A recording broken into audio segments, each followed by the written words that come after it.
Well, welcome everyone. We'll wait just a minute or two for everyone to connect, and then we'll start this afternoon's session.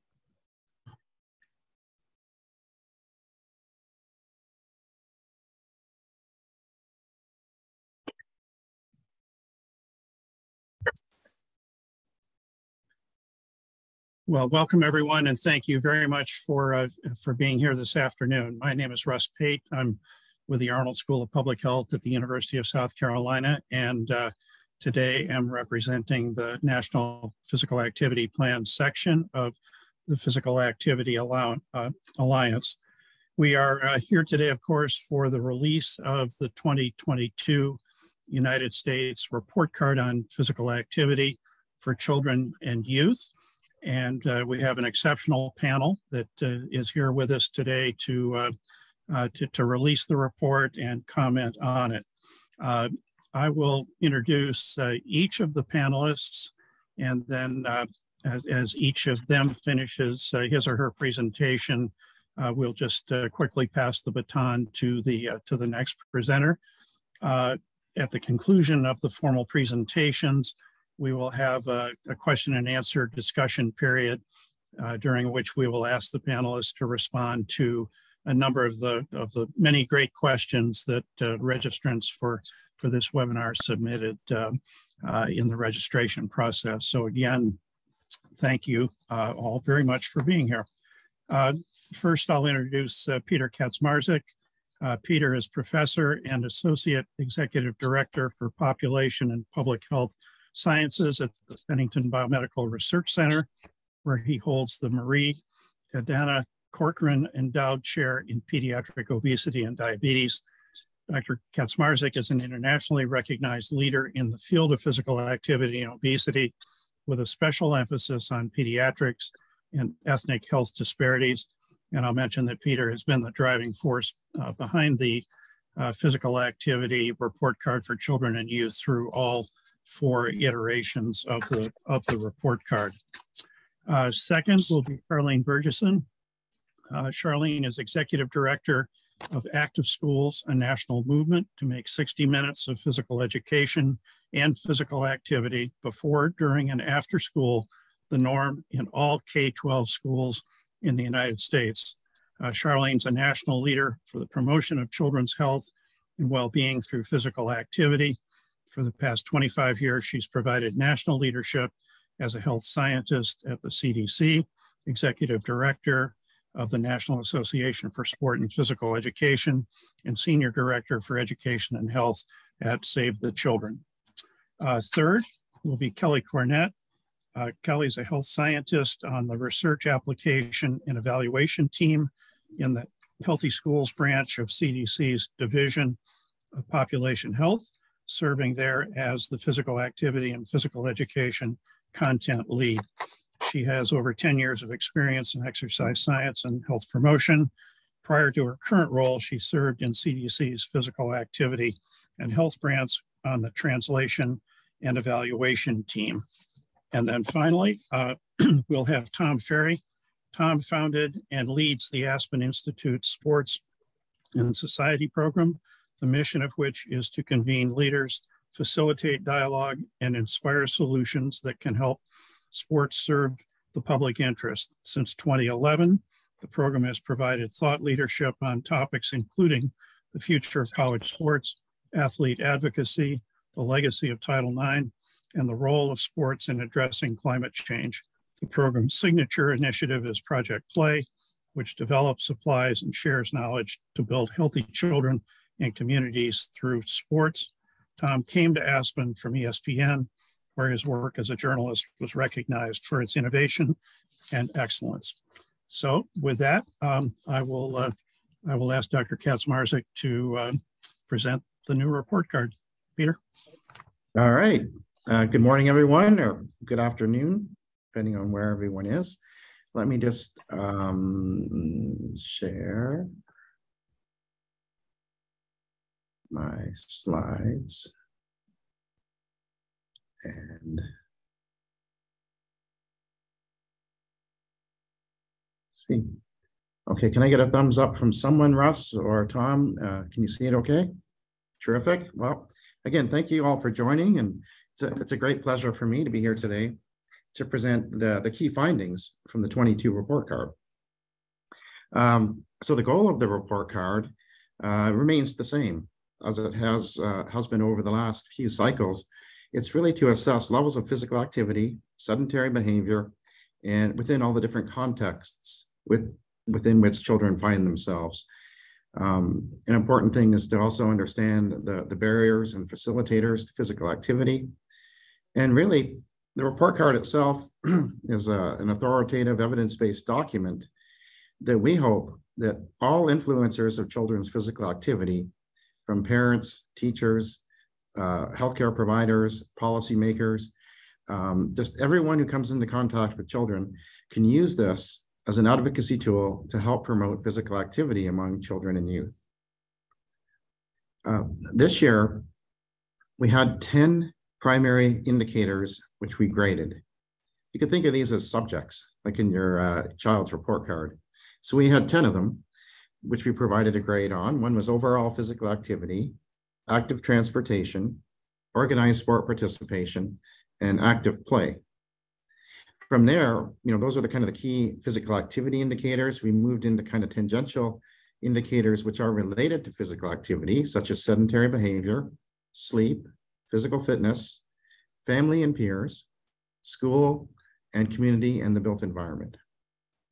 So the process was essentially to, number one, select the 10 indicators, which I just showed on that slide.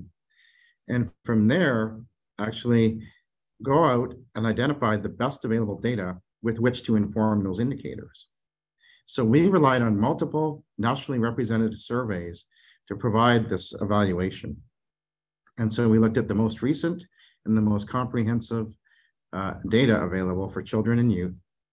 And the grade, really in each instance, it really reflects how well we're doing at providing children and youth opportunities and support for physical activity.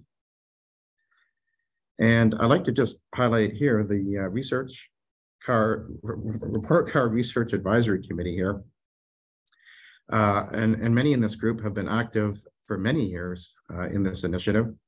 And you'll see here a list of the committee members and committee consultants, which helped us with providing data and helping us interpret the data from these surveys. And this is the group which identified the indicators, helped us identify data, and then helped us evaluate that data and provide grades throughout the report card. This is also the group that wrote the report card. They were also responsible for taking a section and providing drafts to the group, which we can then further modify and integrate into the final document. So again, big thank you to this group. I'd like to also highlight that this was completely a volunteer effort. We did not have funding for this group to meet, nor any compensation for these individuals. They did all of this work as a completely volunteer effort. So we thank them immensely for all of their help with the report card. So just like a report card that your child might receive from school, we provided grades of A, B, C, D, F, and incomplete. So you'll see the interpretation of each grade kind of in that center column.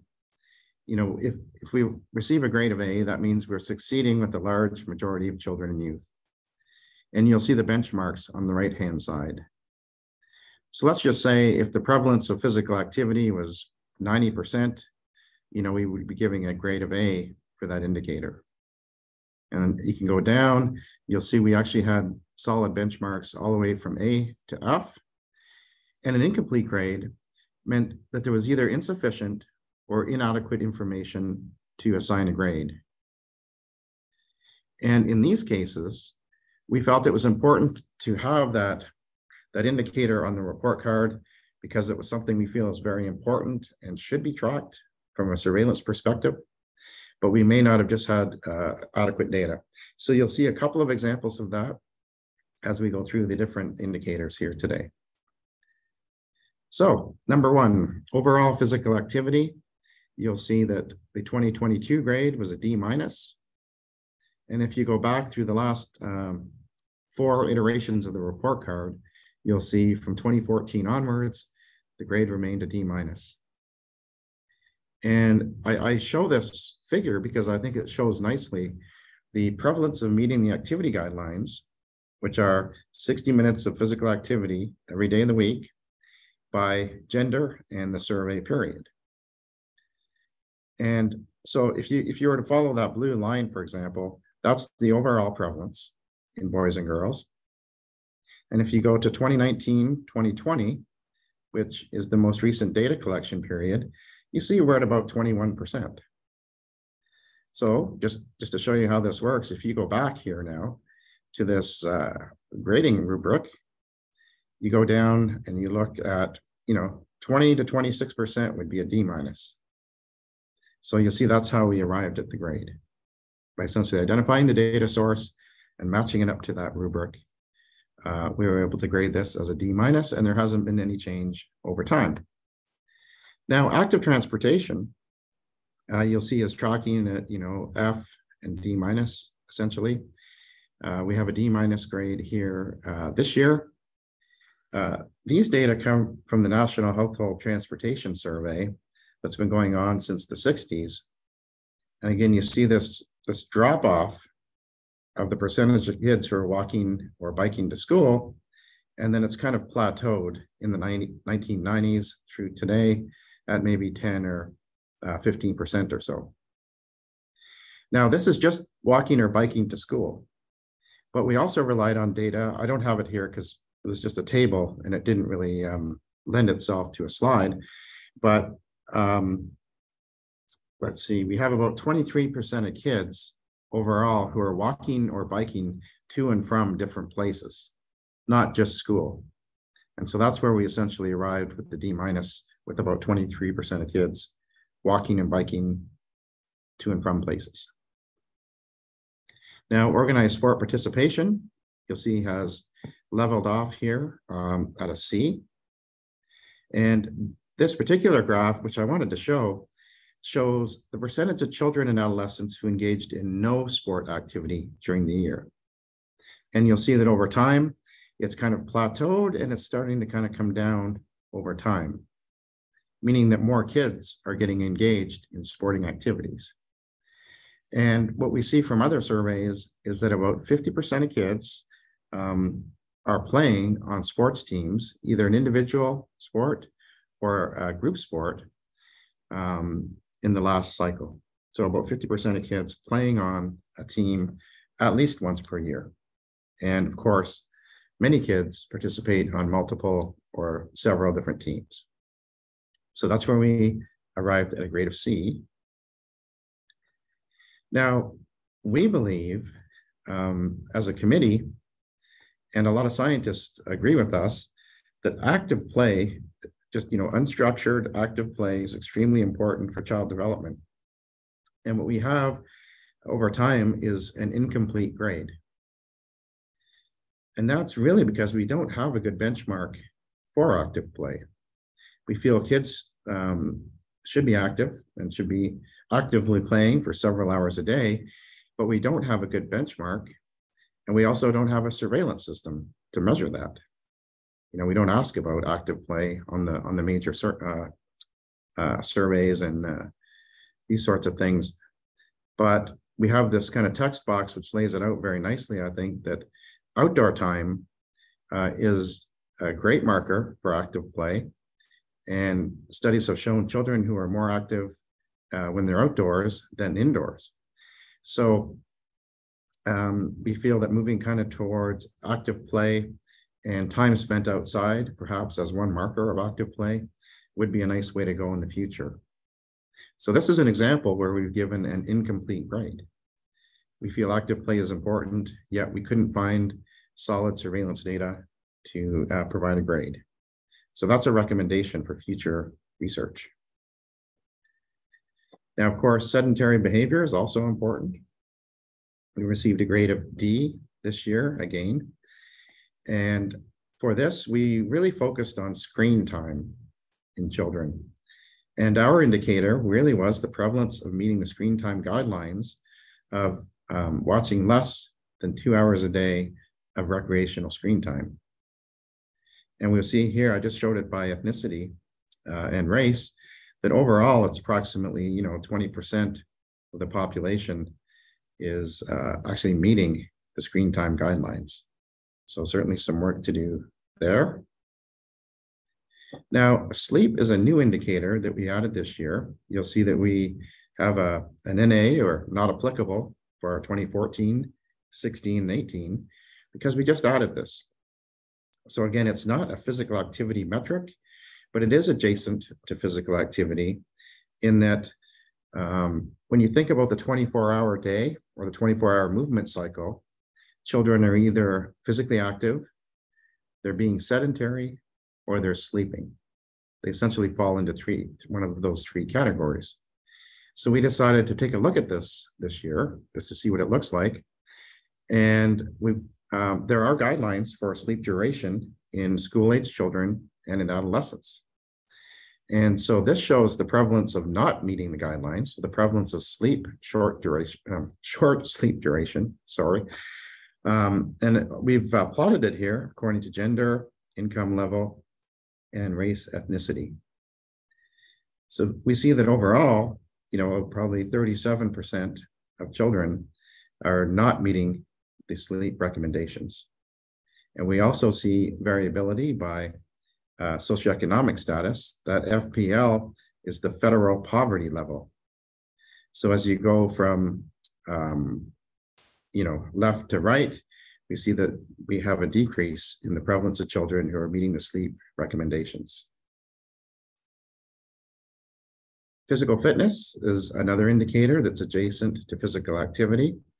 And we've been trying to track this over the years. From 2018 to 2022, we staying steady at a C-. And there's a number of different indicators of physical fitness, such as cardiorespiratory fitness, muscular fitness, morphological fitness, like obesity and overweight. And we see here on the left, we show a panel of the prevalence of achieving adequate levels of cardiorespiratory fitness. And this is really being in the healthy fitness zone of the fitness gram. And we see that it's trending downwards over time, but our most recent data are from 2012.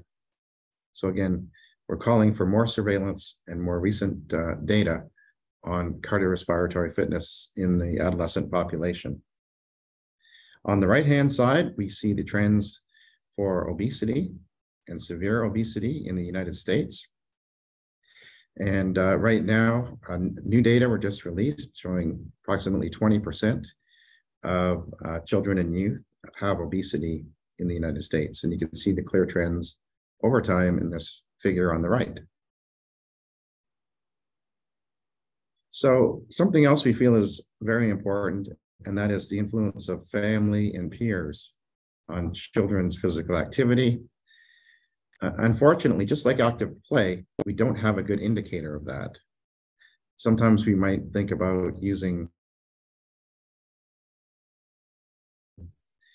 physical activity levels among parents as one indicator, as they are role models for their children. But it gets kind of tricky to do that. So what I'm showing here are some of the recommendations we have for the future. We really want parents to be role models for their children.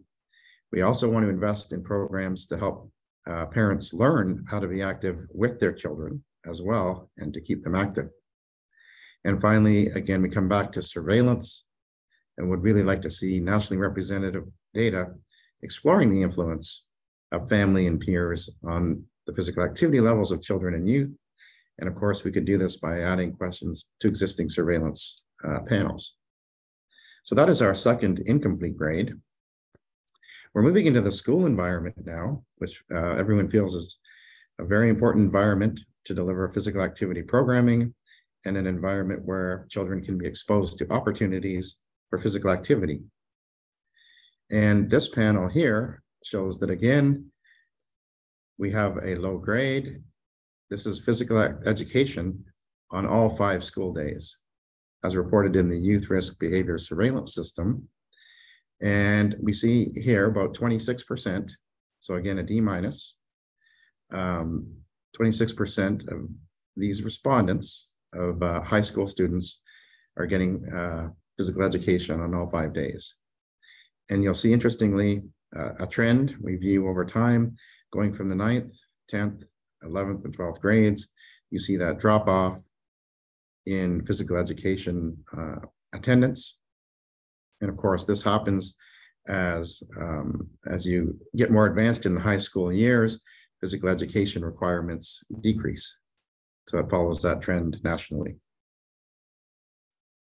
Finally, we focus on the community and the built environment, and we've been able to assign grades for this indicator. It's one of the better grades you've seen on the report card. We do tend to have excellent infrastructure for physical activity in the United States. So we're getting a grade of C, meaning we're succeeding with about half of children in terms of providing opportunities. For this, we rely on data, asking parents, for example, whether their neighborhood has parks, sidewalks, trails, and these sorts of things. And so that's all coming together with a grade of C. And I really like this figure, which Jordan Carlson, who led this section, put in the report card related to complete streets. And you see, obviously, on the left-hand side, if you're designing streets for automobiles, which we typically do, they may look like that. But on a complete streets perspective, on the right-hand side, you will see that there's a lot of features here. Number one, those gray bars on the outside represent sidewalks. And so these sidewalks are pushed to the outside as far away as possible from the motor traffic with bike lanes in between. We also see crosswalks and a lot of paint for safety reasons here. So that might be what more of a complete street or an activity-friendly environment might look like compared to the traditional automobile design streets. So a lot of work to do in this area, and I know there's a lot of great initiatives going on across the country. So with that, I wanted to kind of summarize here. This shows all the different grades, the different indicators, really from D- for active transportation and activity and school environments, all the way up to C+ for sleep, and C's for organized sport participation and the community and built environment. So that's kind of the status report. I did want to highlight this initiative that the Physical Activity Alliance report card has engaged with the Global Matrix for Physical Activity for Children and Adolescents. This is an initiative of the Active Healthy Kids Global Alliance, and it involves 57 countries who are all have designed and have published report cards similar to what I presented today, and they've done it for their region of the world or for their country. Now, all of these report cards are available at the Active Healthy Kids Global Alliance website, and they were just all released about 2 weeks ago in Abu Dhabi, and we were part of that. So we're very proud to be part of the Active Healthy Kids Global Alliance. And in conclusion, we're going to have a discussion section now, but really we see continuing trends for low activity levels in children and youth, and we need future investments in this area.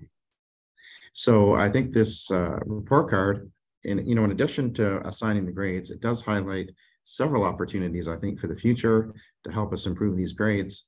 And I'm hoping we can get some great discussion from our discussants today on that topic.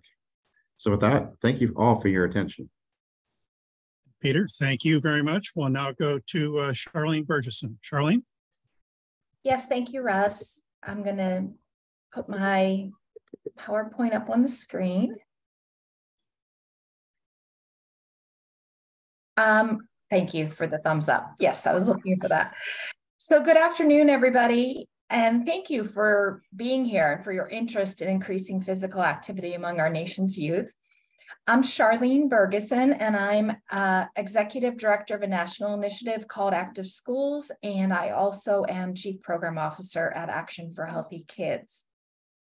So as you heard from Peter, we have national physical activity guidelines based in science that we're trying to achieve, which is kids being active at least 60 minutes a day. And we measure that through various national surveillance systems. And we are coming up very short on that. Only 21% of our kids are active enough. So that is the what. What are we trying to accomplish for kids? Then the report card really gives us a view into the how we're trying to accomplish that. And schools are one of the major opportunities to provide physical activity for kids. Unfortunately, as you heard, we currently are scoring schools at a D-. We are not succeeding in utilizing our schools to increase physical activity among kids. And by definition for this report, we are only succeeding with about 1/3 of our schools and students. And on top of that, we are not making positive progress. In 2014, we were at C-. We thought that was bad enough at the time, but now we're at D-. So we are going in the wrong direction. It's getting worse. So what should schools be doing around being a venue for physical activity? Well, when we think about schools, we clearly, probably for most of us, the first thing we think about is their responsibility for cognitive learning. And of course, that is true. But I really like to think of schools as a three-legged stool: cognitive learning, social emotional learning, and physical learning and development of all those things. And the focus on cognitive really is historical and, has always been there. But our colleagues in the social emotional learning world have really elevated the importance of social emotional learning and the idea that kids cannot be their best selves and the best learners without that aspect of learning. We all clearly know and believe the same about physical activity, but we have not had a breakthrough like social emotional learning has. And through our Active Schools initiative, we are working towards that breakthrough.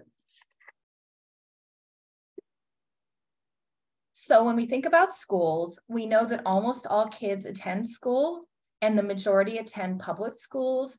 And this should be the great equalizer, that in public schools, all kids should have access to the same or similar things. And it shouldn't be a matter of individual school or zip code. It should be the great equalizer. And we know that in many communities, schools are the hub of the community. And so the child, the family may spend a lot of time at the school and the facility, on the grounds, and we need to take advantage of that.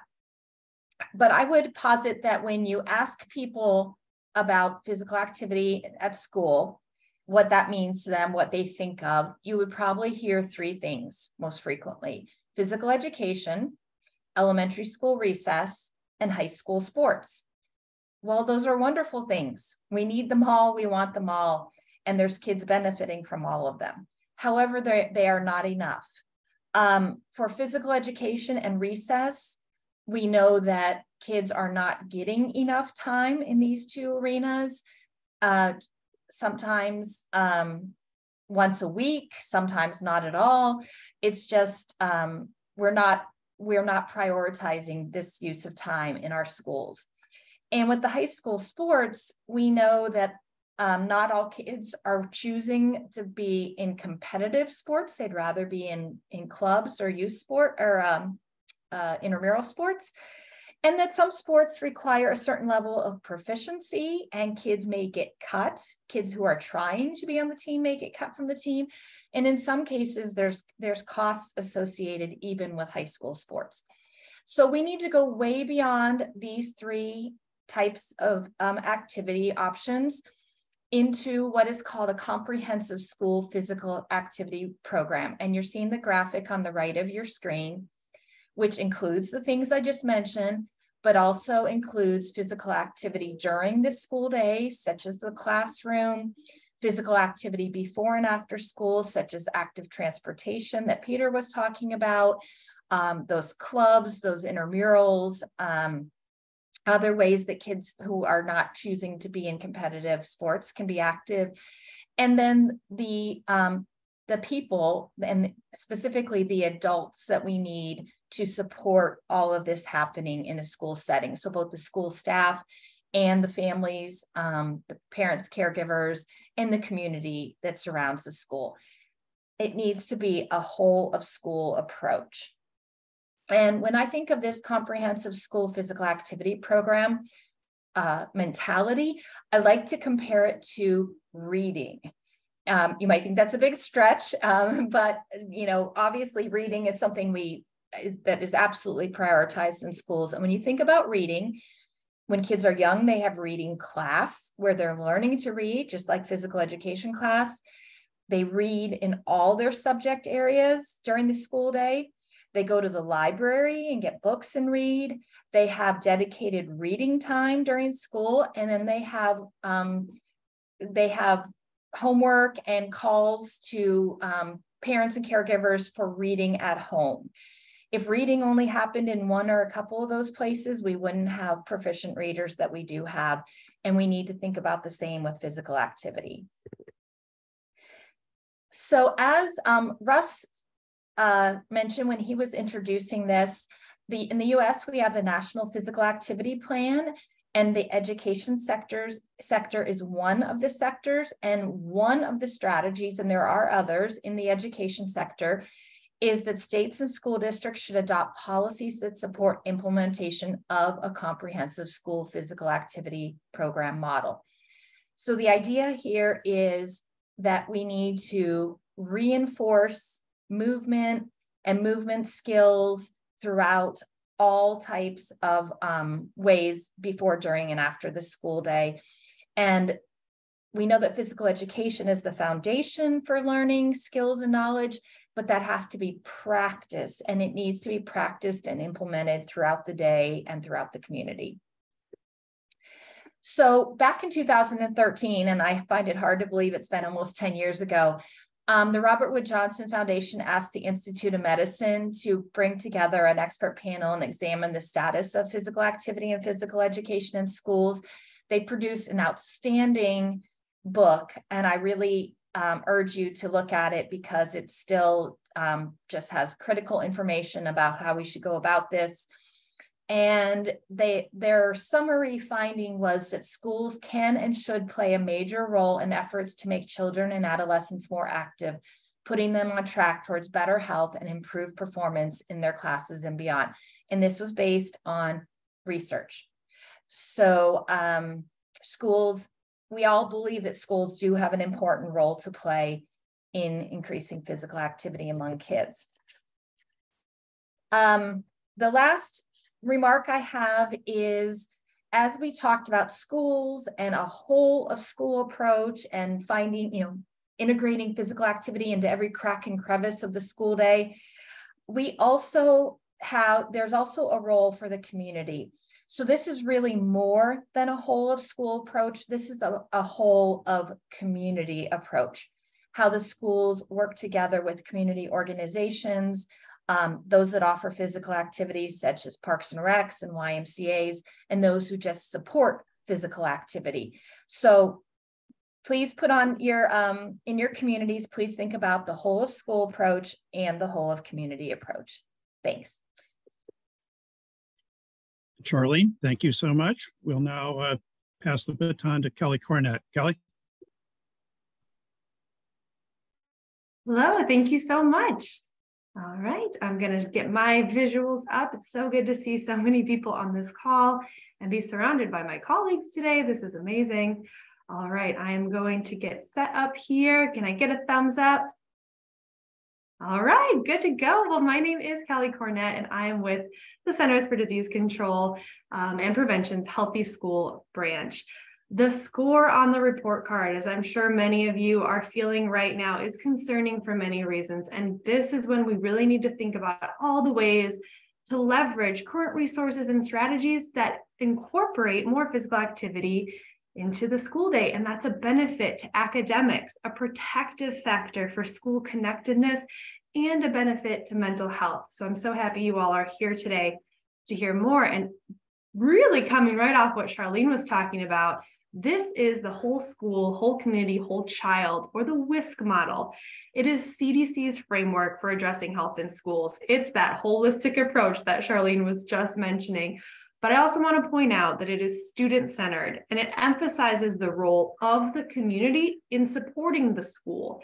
The connections between health and academic achievement are also noted here, and the importance of evidence-based school practices and policies. The model also emphasizes the importance of implementing evidence-based policies and practices across all of these 10 components seen here to create greater synergy within the school environment. It also addresses the need to engage students as active participants in their learning and health. Establishing healthy behaviors during childhood is way easier and more effective than trying to change unhealthy behaviors during adulthood. And schools play such a critical role in promoting the health and safety of young people and helping them establish those lifelong healthy behaviors. Every school also has a unique set of needs. So to better serve their students, school leaders and staff can incorporate this WISC model component. Each component can be implemented as they see fit to best fit their needs. So it's really adaptable there.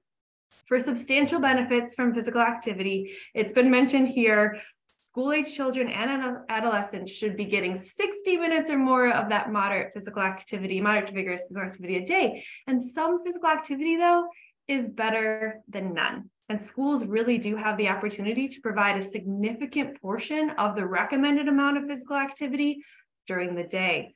To do this, it's really important to provide young people opportunities and encouragement to participate in physical activities that are appropriate for their age, that are enjoyable, and that offer a variety of ways to be active. This includes aerobic, muscle strengthening, and bone strengthening activities. And when they reach those recommended amounts of physical activity, we see so many benefits that are listed here on the screen. All right, now Charlene did point out this is the CDC's model that we use for comprehensive school physical activity program. We love this. I'm just putting it back up. Charlene has already showed this. This is so good. But it really is to emphasize that schools are the best place to teach about physical activity and provide all of those opportunities for students to be physically active and to practice those skills that they learn in physical education. Adding opportunities for physical activity during the school day does not take away time from learning. In fact, evidence over the years that has been established shows an association between school-based physical activity and indicators of academic achievement. So it really is a compound benefit. This model can increase physical activity opportunities before, during, and after school. And this framework continues to be our branch's main strategy for increasing physical activity in schools. And we have actually seen increases in the percentage of schools implementing this model among the states that our branch's funding supports. The Department of Education is even working with CDC now to discuss support for this model and implementation following even the White House Conference on Hunger, Nutrition, and Health that occurred earlier this fall. So this is our guiding light here to help us incorporate more physical activity during the school day. I'm going to wrap up my portion of comments with this photo here, because at the Chronic Disease Center at CDC, we envision vibrant, thriving, active communities where you live, work, and play. And schools are often champions in the community and can lead by example by providing programs to the school day for all those youth to be active in the community. And we know that there are disparities, and because of that, there are inequities for access. So we really have to consider ways that we shift and the way that we use interventions delivered to better tailor these efforts to reach those who are needing physical activity the most. So I look forward to hearing from my colleagues and continuing the discussion. It's great to be here today. Thank you, Kelly.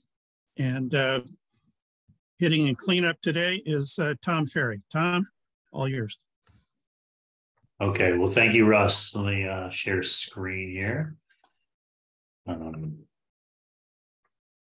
see here. Is everybody seeing this? Yep.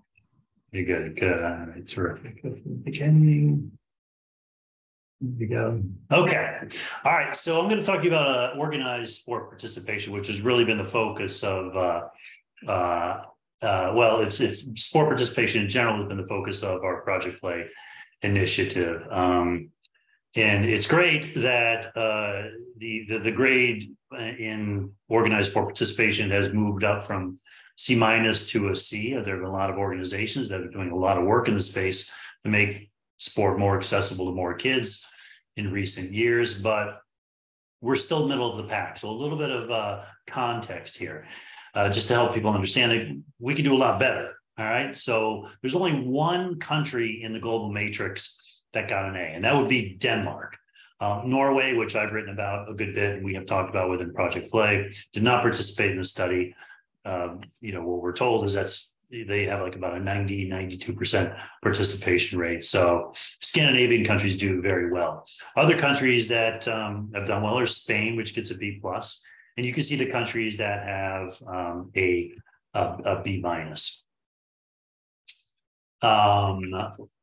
Canada does a little bit better than us at a C+. Finland, again, another Scandinavian country. And we're with, France, Ireland, Mexico, Montenegro, Slovenia, and Wales. There are countries that do worse. You can see those that have have a C-. And then England has a D, and China, which is investing significantly now in youth physical activity and sport infrastructure, still scores an F. So it could be worse, but it still could be a lot better. So how do we get a lot better? Well, the thing that we've been talking about within Project Play, and we'll continue to hammer away at it, is that we need to square the pyramid of youth sports in this country. What we have is a scenario where, 70, 80, 90% of kids sign up for some team or some activity when they're young, 4, 5, 6, 7 years old. Then we create these travel teams starting in 2nd and 3rd grade. And structurally, we start pushing aside kids because they can't afford it, or because they're just late bloomers, or they're just not ready for that more intense environment. And so our ask of the entirety of the landscape and the 8 sectors that touch the lives of kids is to focus on physical literacy up through age 12, right? Just, the confidence, the ability, and the desire to play sports into your teenage years, where we begin to see a bit of a drop off, right? And we know from the emerging literature that if that happens, you're going to create better elite athletes, better athletes who just want to play competitively, maybe in high school, as well as the kid who just wants to snowboard or, play on his or her, company softball team when they're 23, 24 years old. That this is what good looks like in youth sports, and everyone should really focus on how they can square the pyramid. So specifically, how do we get there exactly? I'm going to talk to you about 2 resources here, and you can see the URL. I won't go in depth on them. And some of you may be familiar with these strategies already, but our playbook was released in 2015 with Surgeon General Murthy. And it was the first cross-sector framework for action for youth in sports by an NGO, okay? And we put 8 strategies for the 8 sectors on the table. Number 1 is ask kids what they want. If you're going to design a better sports system, you've got to bring the voice of children into that design. Survey them, put them on boards. As parents, ask your kid, what kind of experience do you want to have this year? What kind of sports do you want to play? Don't just assume that you have all the answers, or that they want to play what you played when you were a kid. Reintroducing free play, enough said about that. It's intuitive.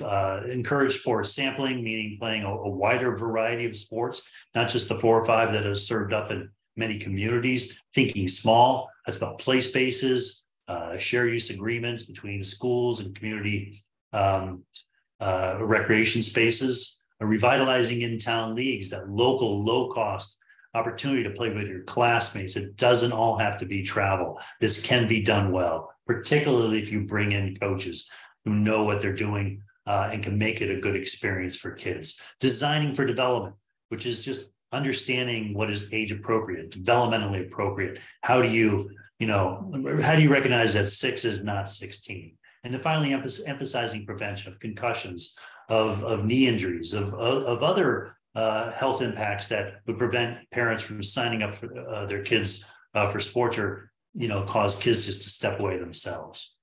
A second resource I want to highlight is the National Youth Sports Strategy, which was released 4 years later by Health and Human Services.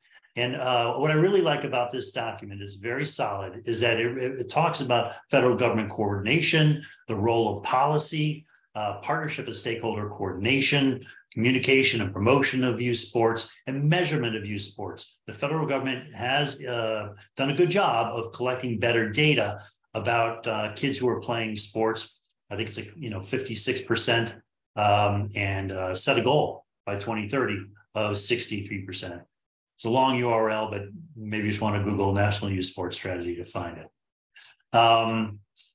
But where I think the real opportunity here is, a lot of work still to do on community-based sports, but the schools are what really concerns me. You have 10 countries that received at least an A and another 20 that received a B. The US received a D-, and all of our playground, and we've got, all these sports fields, PE infrastructure, gyms, and yet we ranked 51st out of 52 countries measured in the global matrix. That is not good. We are not optimizing the school environment. And in fact, it's going the wrong direction.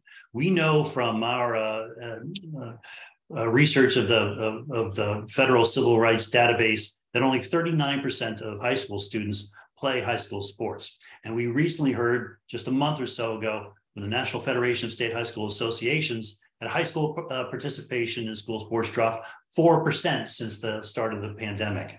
So we need to reimagine school sports in this country to make it a better experience for the kids who are playing and to engage the 61% who are not playing interscholastic sports. So how do we do that? So we spent 2 years on a project with a national search trying to find the most innovative schools out there. Also surveyed kids. What do you want to play? What are you playing right now? What will it take? Broke it down by urban, rural, suburban, a number of other demographic categories. And here's what we elevated within the playbook here. Number one, align the school sports program with the school mission. Because school sports are treated as extracurricular, they're not often tied to the school mission, or they're loosely tied to the school mission. Make it layer so you can bring the educational environment into the school sports environment. Number two, understand your student population. We spend a lot of time within Project Play surveying students. Schools should do this on an annual basis.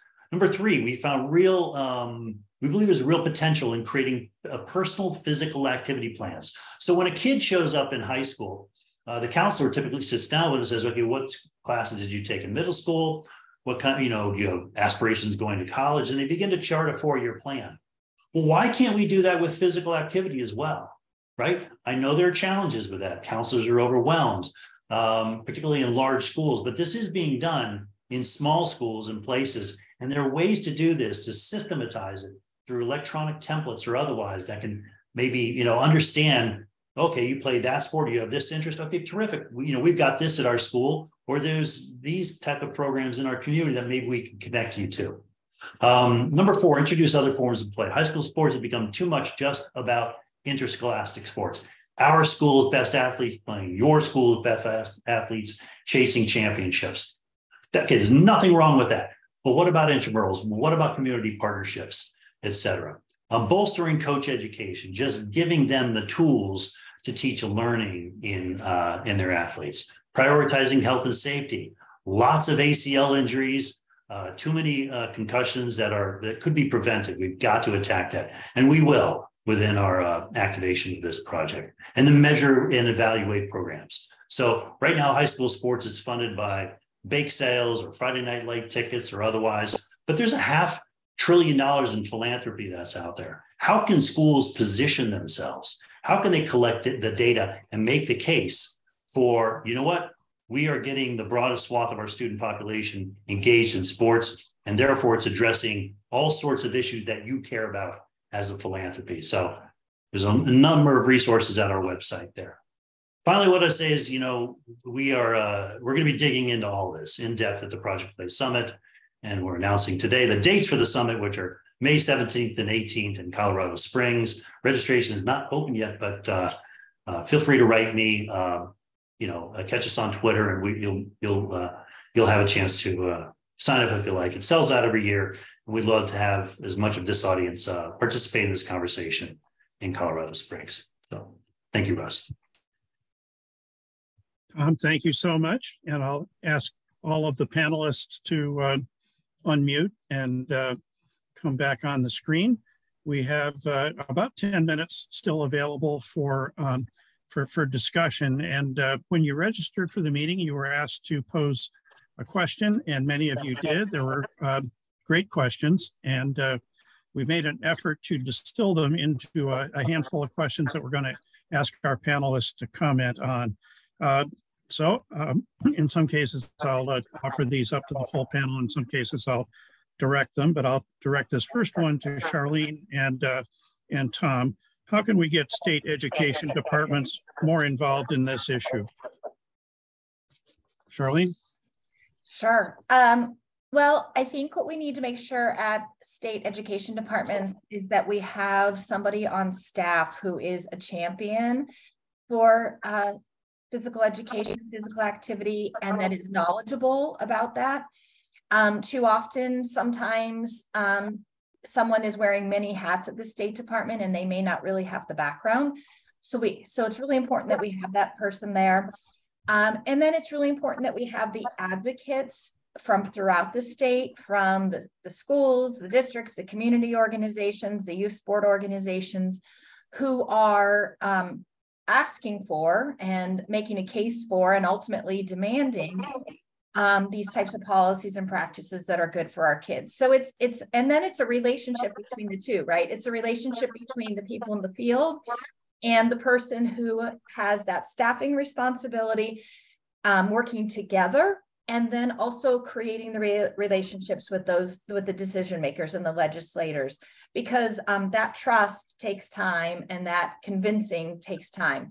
So, starting out with understanding that it's a marathon, not a sprint, and it's probably going to take multiple legislative sessions, but it's really about persistence.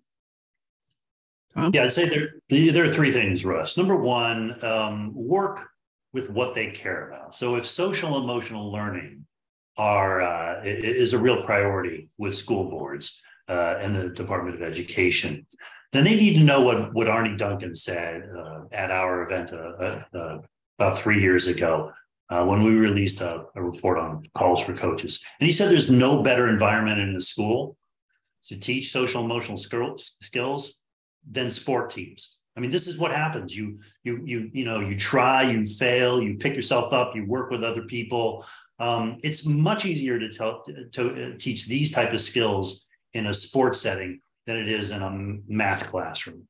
Number two, I would say the school boards need to be better connected with the state high school athletic associations in their states. Right now, they're kind of a one-off, a quasi-government sometimes. They don't really know what's going on. There's not necessarily a reporting structure that is always, super solid. So create those relationships, create more of a tie between those boards and the federation. And the third is student advocacy. Look, there was a really powerful case earlier this year in New York, where students in schools that were predominantly serving Black and brown students got together and said, we have fewer sports teams than kids in other schools, and this isn't right. And so they organized, made their case to the New York City Department of Education and the Public Schools Athletic League, gathered the data, and ultimately achieved a settlement where the city is going to create 200 new teams in those schools and revise its policies to make sure that kids at small schools have an opportunity to play these sports. So, get students involved, have them make the case. I think it can drive a lot of progress. This next one I'll offer to Peter and Kelly. As we all know, we're coming off a terrible 2 years of the COVID pandemic. What have we learned from this experience about physical activity in kids, and how may COVID have influenced the findings in the report card? Peter? Sure, I can just jump in quickly with the report card. aspect of that question, that all of the data in the report card come prior to the pandemic. We were careful that we used cutoff dates when we looked at the data. So this is all pre-pandemic data. And we do have a section in the report that discusses the influence of the pandemic. And, we see certainly based on data from CDC that the rate of increase in BMI in children doubled during the early phases of the pandemic. And this is, really cause for concern when you think about the grades that we have starting off and the potential impact the pandemic had on that. Kelly may have more insights though. Yes, thank you, Peter. Well, and we all know that there were widespread school closures to prevent that COVID-19 transmission in March of 2020. And so data to monitor the pandemic impact is really important. Right now, there are 2 data sources that I can speak to in terms of outcomes so far, and I'll name them here, and you can visit cdc.gov/healthy-youth for all of the information. It's all publicly available, but the COVID experiences study is one, or affectionately called COVEX. And the other one is the Adolescent Behaviors and Experiences Study.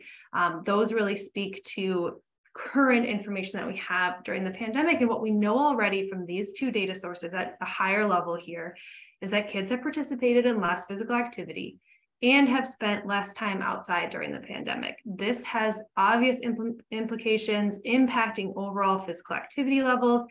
And school closures during COVID also impacted a school's ability to provide those opportunities. So we know that, and that's things like physical education or recess while the precautions were in place.